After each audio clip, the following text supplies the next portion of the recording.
તો કોંગ્રેસના ઉમેદવાર જ્ઞાનીબેન ઠાકોરે ઝંઝાવાતથી ચૂંટણી પ્રચાર શરૂ કરી દીધો છે। તેમાં ડીસા તાલુકાના ગામડાઓમાં તેમની જાહેર સભા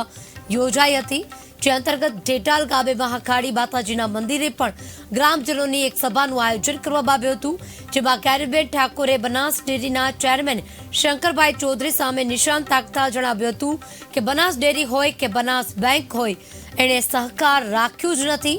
માત્ર તેમના રાજકીય મેવડા કરવા માટે, અને હવે બનાસ ડેરી પર માત્ર ભાજપના ઝંડા જ બાંધવામાં બાકી છે। અમે તો એવું કહીએ છીએ કે હવે તમે એવું નક્કી કરીને કહો કે જેટલા ભાજપના પરિવાર હોય તેમનું દૂધ લેવાનું, બાકીનું દૂધ લેવાનું નહીં, એવું માથે લખો, એટલે કે ખબર પડે કે બનાસની બેન જ્ઞાનીબેન એટલે કે એક બાજુ બનાસની બેન છે અને બીજી બાજુ બનાસની બેંક છે। બનાસની બેન એટલે કે બેન શબ્દ ખૂબ ઊંચો છે અને બનાસ બેંક પહોંચી વળવાની તાકાત એ તમારા બધામાં છે। મહત્વનું છે કે લોકસભાની ચૂંટણીમાં બનાસકાંઠાના કોંગ્રેસના ઉમેદવાર તરીકે જ્ઞાનીબેન ઠાકોરની પસંદગી કરવામાં આવી છે, તો બીજી તરફ ભાજપના ઉમેદવાર તરીકે રેખાબેન ચૌધરીને ઊભા રાખવામાં આવ્યા છે, જે સામે ખરાખરીનો જંગ છેડાઈ રહ્યો છે। જ્ઞાનીબેન સતત આકરા પ્રહારો કરી રહ્યા છે, કટાક્ષમાં કહી રહ્યા છે, આડકતરી રીતે બનાસ ડેરી પર પોતાનું નિવેદન આપી રહ્યા છે, ત્યારે ફરી એકવાર આકરા પ્રહાર કરતા દેખાઈ રહ્યા છે જ્ઞાનીબેન ઠાકોર। એ બનાસની બેન જ્ઞાનીબેન તો એક બાજુ બનાસની બેન છે અને એક બાજુ બનાસ બેંક છે, એટલે તમારી બધાની બેન છું, તો બેનના નાતે બેંક ગમે એવડી હોય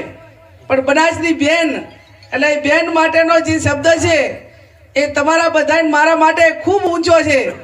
અને બનાસ બેંકને પહોંચી વળવાની તાકાત એ તમારા બધામાં છે, અને તમારા બધામાં છે। ત્યારે આજ 10 વર્ષથી તો બનાસ બેંક હોય કે બનાસ ડેરી હોય એને સહકાર રાખ્યું જ નથી, માત્ર એમના રાજકીય મેળાવડા કરવા માથે એક ભાજપના ઝંડા બાંધવાના બાકી રાખ્યા છે।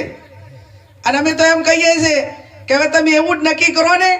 કે જેટલા ભાજપના હોય પરિવાર એટલાનું દૂધ લેવાનું, બીજાનું દૂધે ના લેવું, એવું માટ લખો પ્રું, એટલે ખબર પડે એમ। ત્યારે આપણા બધા જે માળખા બનાવ્યા એ અનેક સહકારી આગેવાનો અને જિલ્લાની પ્રજાએ પરસેવો પાડી અને આ સંસ્થાઓ ઊભી કરી છે। વહીવટદારો બદલાતા રહે પણ જે મિલકતો એ પશુપાલકોના પરસેવે, ખેડૂતોના પરસેવે ઊભી કરી છે, એમાં સંપૂર્ણ અધિકાર એ ખેડૂતોનો અને પશુપાલકોનો છે। ત્યારે આપ સૌને મારી વિનંતી છે કે આપ સૌ જાગૃત બનો, અને જાગૃત બની અને એની સામે અવાજ નહીં ઉઠાવો અન્યાય સામે, તો દિન પ્રતિદિન એ અન્યાયની વ્યાખ્યા એ પછી મહાભારત જેવું થાય કે જ્યારે